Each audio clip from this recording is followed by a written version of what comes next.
Welcome to Progressive Education. My name is Gargi Arora, and in today's video, we are going to learn about accounting. This is the first chapter of accountancy subject. So, before starting, what is accounts? Let's first of all listen to a interesting story. एक बार क्या होता है, एक भोली नाम की लड़की होती है। भोली नाम की लड़की होती है तो वो सोचती है कि चलो अब मैं अपना एक बिजनेस स्टार्ट करती हूँ। बिजनेस किस चीज का? नन अदर देन हमारा फेमस पकौड़े वाला। उसने कहा मैं तो पकौड़े बेच बेच के बहुत सारा पैसा कमा लूंगी। फिर उसने अपना जो बिजनेस था वो कब स्टार्ट किया? 1 अप्रैल 2023। और उसका बिजनेस एंड कब होगा? 31 मार्च 2024। और यही जो टाइम पीरियड होता है उसे हम अकाउंट्स की भाषा में क्या कहते हैं? Accounting year. जिस टाइम पीरियड में हम सारा का सारा अकाउंट्स के अकाउंटिंग करते हैं, अकाउंटिंग ईयर। तो इतना हमें समझ आता है कि भोली ने बिजनेस स्टार्ट किया। उसने कहा मैं तो अब पकौड़े वाली बनूंगी और खूब सारा पैसा कमाऊंगी। और उसने कब स्टार्ट किया अपना बिजनेस? 1 अप्रैल 2023 को। उसके बाद भोली ने सोचा कि मैं अब अपना बिजनेस जो स्टार्ट कर रही हूँ, पर मुझे बहुत सारी ऐसी चीजें चाहिए। जैसे सबसे पहले मुझे चाहिए पैसा। उसे क्या चाहिए? मनी। कोई भी चीज स्टार्ट करना हो तो उसके लिए हमें क्या चाहिए? मनी। तो वो क्या करती है, वो अपने घर से 50,000 रुपीज जो उसकी सेविंग्स है वो लेके आती है। इसे हम क्या बोलते हैं? इन्वेस्टमेंट। Investment in business. जो इनिशियल अमाउंट हमने बिजनेस में लगाई उसको कहते हैं इन्वेस्टमेंट। अब भोली थी, ज्यादा उसे चीजें पता नहीं था, तो वो गई गार्गी के पास। गार्गी मैम, मैं ना एक बिजनेस स्टार्ट करने वाली हूँ। तो गार्गी मैम बोली अच्छी बात है भोली, बहुत अच्छी बात है, हम भी आपकी हेल्प करेंगे अगर आपको हमारी जरूरत हो। तो भोली पहली कि मेरे पास 50,000 रुपए हैं जो मैंने बिजनेस में लगाने। मेरे अब इसमें मुझे बहुत सारा काम करना है गार्गी मैम। जैसे मेरे मैंने अभी एक रॉ मटेरियल खरीदना है। रॉ मटेरियल मतलब पकौड़े के लिए, पकौड़ा बनाने के लिए मुझे क्या क्या चाहिए? मुझे चाहिए बेसन, मुझे चाहिए आलू, मुझे तरह तरह की सब्जियां चाहिए, वेजिटेबल्स चाहिए। तभी तो मैं पकौड़े बना पाऊंगी। ये तो कैसे? मुझे चाहिए ऑयल। तो गार्गी मैम ने कहा बहुत बढ़िया, खरीद लो। फिर वो कहती है कि अब इतना सब कुछ है तो क्या मैं इस प्रॉफिट कभी कमा पाऊंगी? आपको लगता है गार्गी मैम कि मैं कभी ना कभी प्रॉफिट कमा पाऊंगी? क्या ये बिजनेस मुझे करना चाहिए या नहीं करना चाहिए? तो गार्गी मैम पॉजिटिव है, तो वो कहती है बोली जरूर करो बिजनेस, लेकिन सब कुछ सोच समझ के करना। तो फिर उसके पास वो सारी की सारी चीजें लाती है। क्या क्या लाती है? वो लाती है चेयर, वो लाती है बेंच जहाँ पे बैठ के अपने कस्टमर्स को वो सर्व कर ठीक है। वो सारा का सारा अपना पकौड़े बनाने का सामान ले आती है। पकौड़े बनाने का सामान ले आती है। ठीक है जी। अब आया ईयर एंड। अब डेट आ गई है 31 मार्च 2024। अब वो आती है गार्गी मैम के पास फिर से। वो कहती है कि मैम अब क्या करना है मुझे? अब तो मुझे बहुत सारी चीजों का ध्यान रखना है और मुझे जानना है कि मैंने पूरा साल मेहनत जितनी करी है, पूरा साल जितनी मेहनत करी है, क्या मुझे इसका फल मिलेगा? मेरा रिजल्ट क्या है? जैसे हम एग्जाम्स देते हैं ना, हमें जानने की चाह होती है कि हमने एग्जाम्स तो दे दिया, हमारा रिजल्ट क्या रहेगा। तो वैसे ही भोली गई गार्गी मैम के पास और पूछने गई कि मेरा रिजल्ट, रिजल्ट मीन्स मेरा प्रॉफिट कितना हुआ है, मैं कितना कमा पाई हूँ। फिर बोली, बेचारी बोली थी।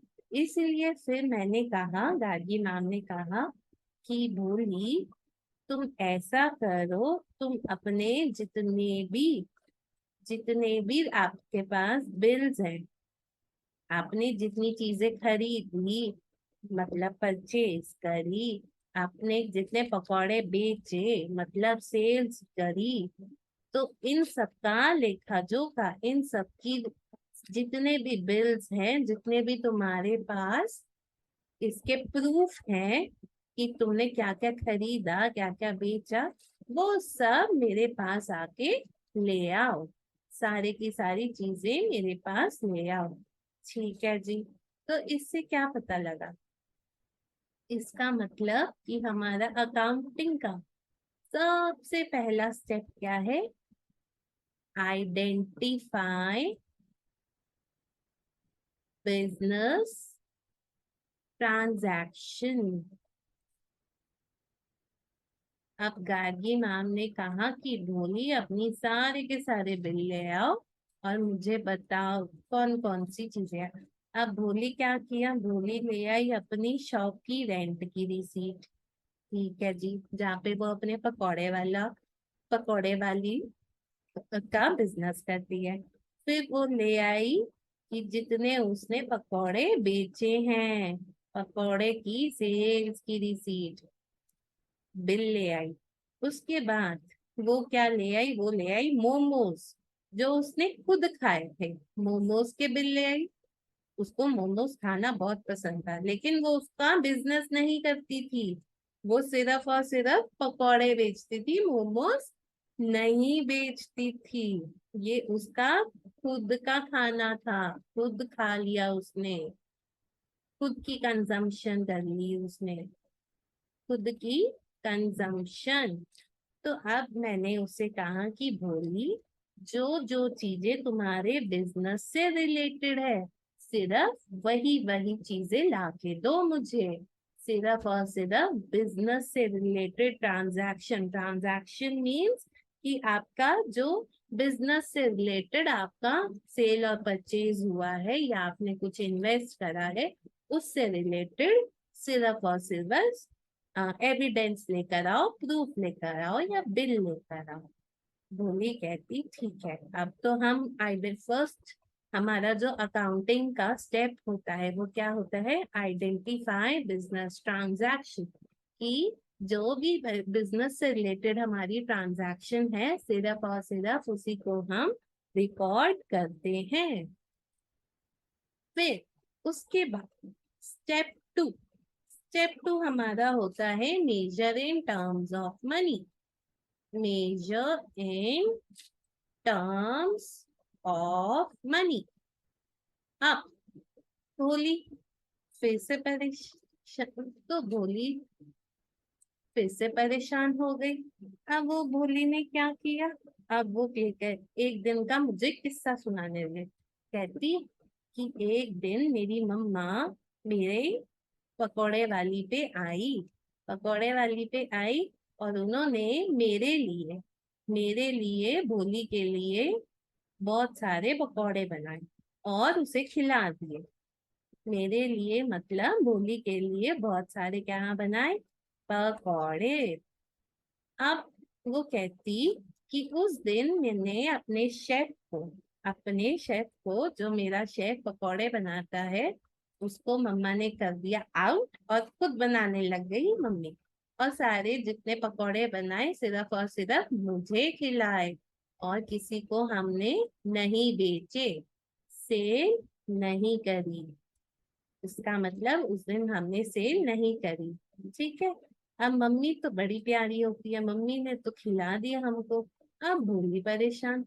भोली फिर मुझे बताती। अब मैंने कहा, भोली, उसने क्या किया, उसने उन पकौड़ों को भी लिख लिया जो उसने खा लिए, उसको जिसको उसने सेल नहीं किया था वो भी मुझे बता दिया। अब मैं उसे कहती कि भोली, जो जो जो पकौड़े तुमने बेचे हैं, जो जो पकौड़े तुमने बेचे हैं सिर्फ, और जिसके बदले तुम्हें क्या मिला, मनी, कैश मिला, या जैसे मर्जी मिला मनी, चाहे ऑनलाइन पेमेंट हुआ या बैंक के थ्रू किया, जैसे मर्जी जो तुमको मनी में मिला, सिर्फ और सिर्फ वही हम रिकॉर्ड करेंगे तुम्हारा प्रॉफिट जानने के लिए। तो भोली समझ गए। तो फर्स्ट स्टेप जो हमारा अकाउंटिंग प्रोसेस में क्या होता है, identify the transaction, means you have to identify the transactions which are related to your business. No other transactions which are made outside the business or for your personal use are to be considered. They are not to be considered. And the second step is measure in terms of money. Only those transactions which involves exchange of money are to be recorded, are to be taken into accounts. या जिसकी हमारे पास monetary value हो। Monetary value मतलब जिसकी कोई money value हो। ठीक है जी, समझ आ गया हमें यहाँ तक। उसके बाद से अब आता है स्टेप नंबर 3। स्टेप नंबर 3 क्या आता है, रिकॉर्डिंग। रिकॉर्डिंग, अब रिकॉर्डिंग करने का टाइम आ गया। अब भोली कहती, हे भगवान, मैंने तो इतना सब कुछ किया, कुछ मैंने हर रोज इतना सेल किया, इतना कौन याद करेगा कि कितनी सेल कर ली मैंने टोटल। तो इस झंझट और कितना क्या क्या परचेज किया, मुझे इतना तो याद रहता नहीं गार्गी मैम। अब मैं इसके लिए क्या करूं। फिर मैं कहती हूँ, गार्गी मैम कहती हैं कि भोली तुम चिंता नहीं करो, तुम जितना भी अपना बिल्स हैं उनको मुझे दे दो, और मैं तुम्हारे लिए एक बुक में इन सबको डेट वाइज, कैसे, डेट वाइज लिख देती हूँ, ताकि तुम्हें अपना दिमाग ज्यादा स्ट्रेस नहीं करना पड़े, दिमाग में ज्यादा स्ट्रेस ना लाना पड़े। और इसको मैं एक बुक में लिख देती हूँ। और इस बुक का नाम क्या है, जर्नल। इस बुक का क्या नाम है, जर्नल। जर्नल जिसमें हम सारी की सारी ट्रांजैक्शंस जो होती हैं उनको डेट वाइज रिकॉर्ड करते हैं, डेट वाइज रिकॉर्ड करते हैं। अब वो कहती, चलो अब मेरे दिमाग से, भूली कहती, अब तो मेरे दिमाग से एक और टेंशन दूर हुई। नहीं तो मुझे तो याद ही नहीं रहता था मैंने क्या खरीदा, क्या बेचा, और किसको कितना उधार दिया, किससे कितना उधार लेने, किससे कितने पैसे लेने हैं। तो फिर उसकी हमने क्या किया, एक एक चीज को जर्नल में रिकॉर्ड कर लिया, लेकिन डेट वाइज। डेट वाइज को एक बड़े फैंसी वर्ड से हम जानते हैं, जिसको क्या कहते हैं, क्रोनोलॉजिकल ऑर्डर। Chronological order. और जर्नल को एक और बुक नाम से हम जानते हैं, क्या, बुक ऑफ ओरिजिनल एंट्री, क्योंकि इसमें हमने पहली पहली बार एंट्री करी है, तो इसलिए इस बुक को क्या कहते हैं हम, बुक ऑफ ओरिजिनल एंट्री। तो अभी तक हमने क्या समझा कि जर्नल एक ऐसी बुक है जिसमें हम रिकॉर्ड करते हैं कि हमने क्या खरीदा, क्या बेचा, किससे कितना पैसा लेना है, किसको कितना पैसा देना है। ठीक है जी, यहाँ तक हम समझ गए। उसके बाद आता है स्टेप 4। स्टेप 4 होता है क्लासीफाई। अब भोली कहती कि ये तो ठीक है, हमने जर्नल तो बना दिया, पर मुझे अभी जानना है कि मेरी जुलाई में कितनी सेल हुई है। मुझे जानना है जुलाई में कितनी हुई है, मेरी नवंबर में कितनी हुई है। अब मैं एक एक बुक को ढूंढने बैठी तो मेरा तो सारा दिन खराब हो जाएगा। तो हम तो गार्गी मैम ने उसे समझाया, बोली फिकर नॉट।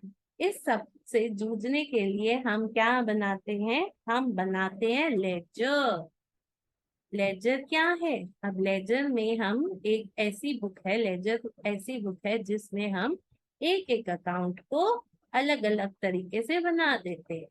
सारी एक हेड की एंट्रीज एक अकाउंट में डाल देते हैं। जैसे इसमें मैंने सारी जितनी भी परचेजेस करी हैं वो इसमें डाल दी। ये वाले में जितनी भी पूरे साल में सेल्स करी है वो डाल दिया।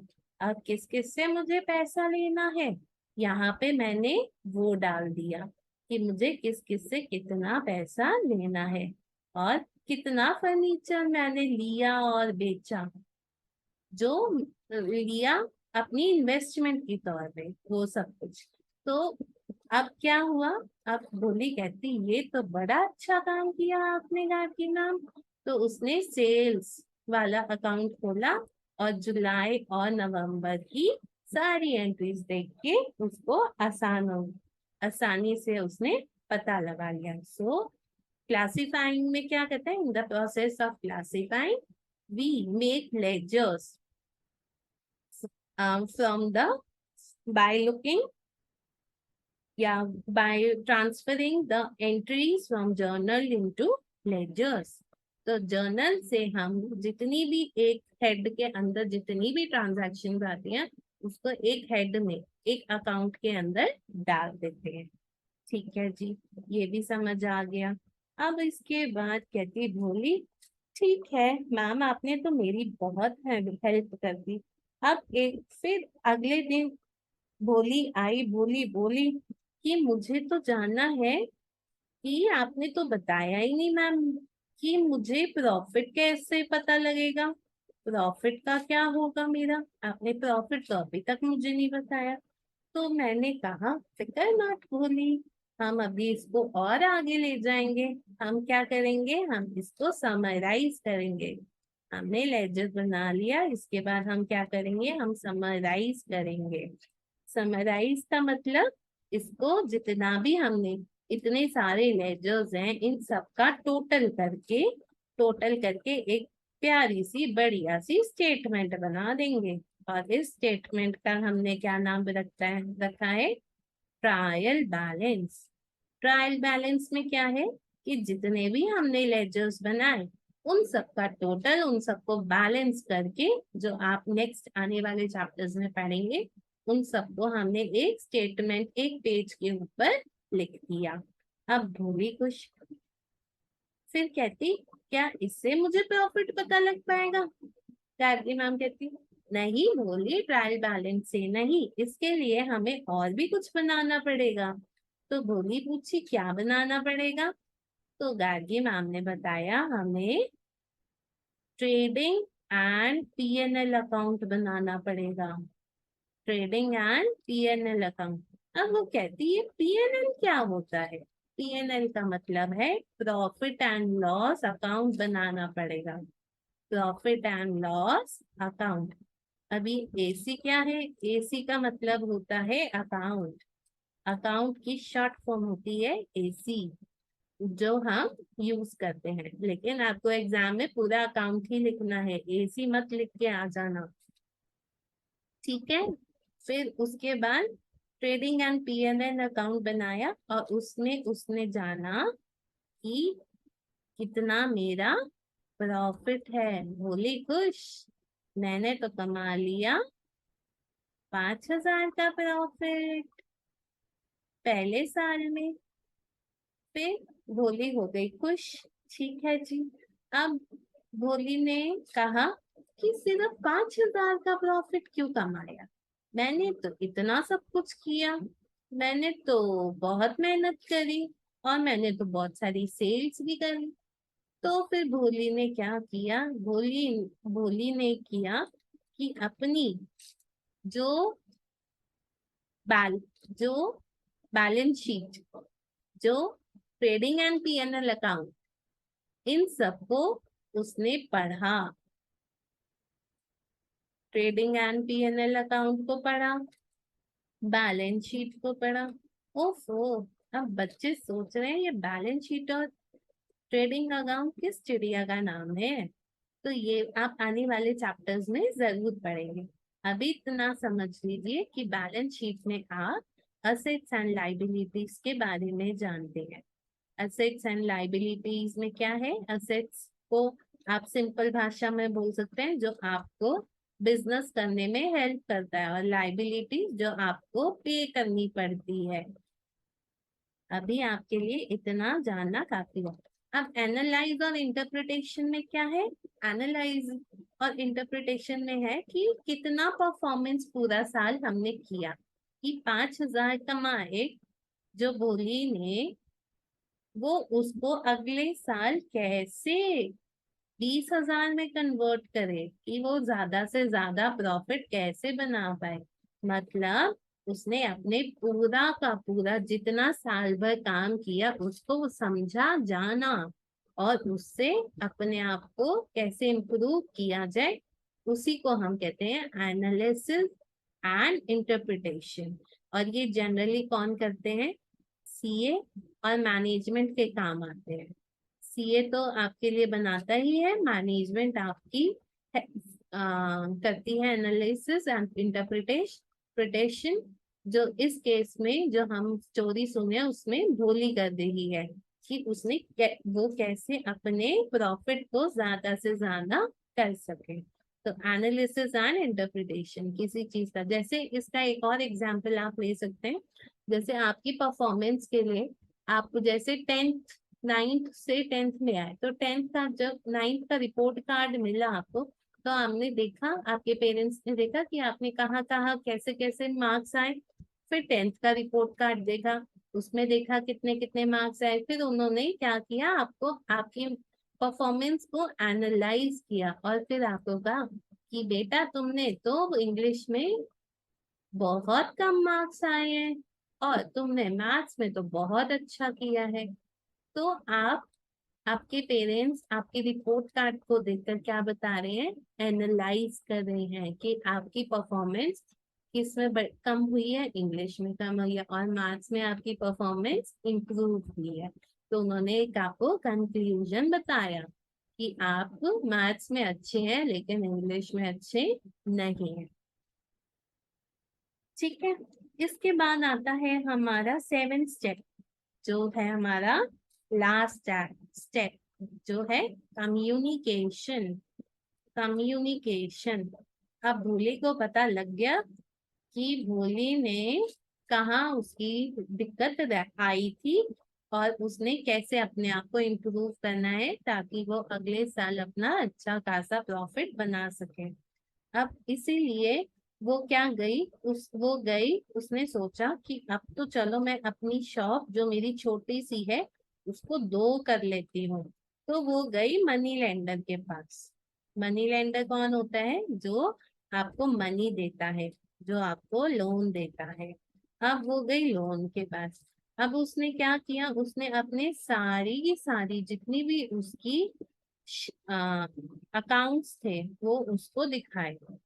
अब उसने क्या किया, अपने अकाउंट्स किसको दिखाए? मनी लेंडर को। तो उसने क्या किया, उसने कम्युनिकेट किया कि उसने पूरा साल कितना काम किया और किस हिसाब से उसने सेल्स करी और उसका प्रॉफिट कितना था। तो कम्युनिकेशन में क्या करते हैं, हम अपनी जो परफॉर्मेंस रही है पूरे साल की, वो जितने भी जो हमारे कह सकते हैं जो इंटरेस्ट होल्डर्स होते हैं, या जिनका इंटरेस्ट होता है हमारे बिजनेस में, उनको हम एक बताते हैं कि हमने इस साल में क्या क्या किया और कितना कितना प्रॉफिट हुआ हमें, और कितनी सेल्स करी। अब जनरली बड़ी कंपनीज भी आपने देखा होगा कि अपनी वेबसाइट्स पे या न्यूज़पेपर में अपने जितने भी प्रॉफिट्स होते हैं उनको डिस्क्लोज करते हैं कि इस साल उन्होंने इतना कमाया, इस क्वार्टर में इतना कमाया। तो यही था हमारा प्रोसेस ऑफ अकाउंटिंग। अब एक बार फटाफट से दोबारा से इसको हम देख लेते हैं कि हमारा प्रोसेस ऑफ अकाउंटिंग क्या क्या है। सबसे पहले first of all the first step in the process of accounting is we identify the business transaction. जो ट्रांजैक्शन हमारे बिजनेस से रिलेटेड होती है उसको हम आइडेंटिफाई करते हैं, जानते हैं। उसके बाद उसको क्या करते हैं, measure in terms of money. सिर्फ और सिर्फ वो ट्रांजैक्शन को हम रिकॉर्ड करते हैं जिसमें हमारी मनी इन्वॉल्व हो। उसके बाद उस ट्रांजैक्शन को क्या करते हैं, रिकॉर्ड इन जर्नल। किसमें रिकॉर्ड करते हैं, जर्नल में, जिसको हम एक और नाम से जानते हैं, बुक ऑफ ओरिजिनल एंट्री। ठीक है। फिर उसके बाद आता है हमारा स्टेप क्लासिफाइंग। अब क्लासिफाइंग में हम क्या बनाते हैं, लेजर्स। जैसे जर्नल में हमारे पास सारी ये सपोज जैसे ये बॉल्स है ना, हमें दिख रही है, ये बॉल्स अगर मैं एक ही बॉक्स में डाल दूं तो मेरे लिए कितना मुश्किल हो जाएगा। इनको मैंने अलग अलग बॉक्सेस में डाल दिया, तो इसी को हम कहते हैं क्लासिफाइंग। वैसे जैसे हमारी जर्नल में ये सारी बॉल्स एक जैसी है और लेजर्स में हमने अलग अलग बॉक्सेस में अलग अलग अकाउंट्स में इनको डाल दिया है। उसके बाद हम क्या करते हैं, समराइजिंग। समराइजिंग में क्या होता है, समराइजिंग में हम जितना भी हमारा लेजर्स का टोटलिंग और बैलेंसिंग होता है उसको हम डाल देते हैं और उसकी एक स्टेटमेंट बनाते हैं जिसको क्या कहते हैं, ट्रायल बैलेंस। और उससे बनाते हैं हम ट्रेडिंग एंड पीएनएल अकाउंट, जिससे हम अपना प्रॉफिट जान सकते हैं। और बैलेंस शीट बनाते हैं कि कितने हमारे पास एसेट्स हैं और कितनी लाइबिलिटीज हैं। उसके बाद हमारा नेक्स्ट स्टेप आता है analysis and interpretation. Analysis and interpretation में कहते हैं we get to know the performance of our business throughout the year. And the very last step in the process of accounting is communication, कि हम सबको बताते हैं कि हमने इस जो जितनी भी इंटरेस्टेड पार्टीज होती हैं, इंटरेस्टेड जिनका कुछ ना कुछ हमारी कंपनी से लेना देना होता है, उनको हम बताते हैं कि हमने इस साल कितना कमाया, कितना गवाया और कितना हमने लगाया है अपने बिजनेस में। ठीक है जी, समझ आ गया है। अब हमने सोचा कि प्रोसेस ऑफ अकाउंटिंग तो समझ आ गया, लेकिन अकाउंटिंग की डेफिनेशन क्या है, तो इसीलिए अब डेफिनेशन ऑफ अकाउंटिंग। अब कुछ लोग सोच रहे होंगे कि डेफिनेशन तो सबसे पहले बताई जानी चाहिए, पर मैं अगर आपको पहले ही डेफिनेशन बता देती तो आपके सिर के ऊपर से जानी थी, क्योंकि हमें तो पता नहीं है अभी इन चीजों के बारे में। लेकिन अब हम डेफिनेशन को जानेंगे तो हमें अच्छे से समझ आएगी। So this definition is given by American Institute of Certified Accountants in 1941, where accounting is an art of recording. Accounting क्या है, एक आर्ट है, एक कला है। किसको करने की, रिकॉर्ड करने की। कला कैसे, अब अकाउंटिंग को कला क्यों बोला गया, क्योंकि हमारी जो अकाउंटिंग है इसमें हमें स्किल्स चाहिए, नॉलेज चाहिए। अकाउंटिंग कोई भी नहीं कर सकता, इसको भी सीखना पड़ता है। उसके लिए हमें टेक्निक्स पता होनी चाहिए। कोई भी एरा गैरा आके नहीं इसको यूज कर सकता है, अकाउंटिंग कर सकता है। उसके लिए हमें स्किल्स चाहिए, नॉलेज चाहिए, टेक्निक्स चाहिए, ताकि हम अपने जितने भी ऑब्जेक्टिव्स हैं उनको फुलफिल कर सके। So accounting is an art of recording. Recording समझ आया, जो हमने प्रोसेस ऑफ अकाउंटिंग में पढ़ा था, recording in journal, classifying, classify किया था उसको लेजर्स में, समराइजिंग ट्रायल बैलेंस में, in a significant manner. Significant manner मतलब कि उसको हमने डेट वाइज एक तरीके से किया, पौच पौच नहीं कर दिया, एक तरीके से हमने किया उसको record. And in terms of money transaction, out of love transaction या किसी और भी तरीके की ट्रांजैक्शन हम रिकॉर्ड नहीं करेंगे, सिर्फ और सिर्फ वही ट्रांजैक्शन रिकॉर्ड करेंगे जिसमें हमारा पैसा या मनी इन्वॉल्व है।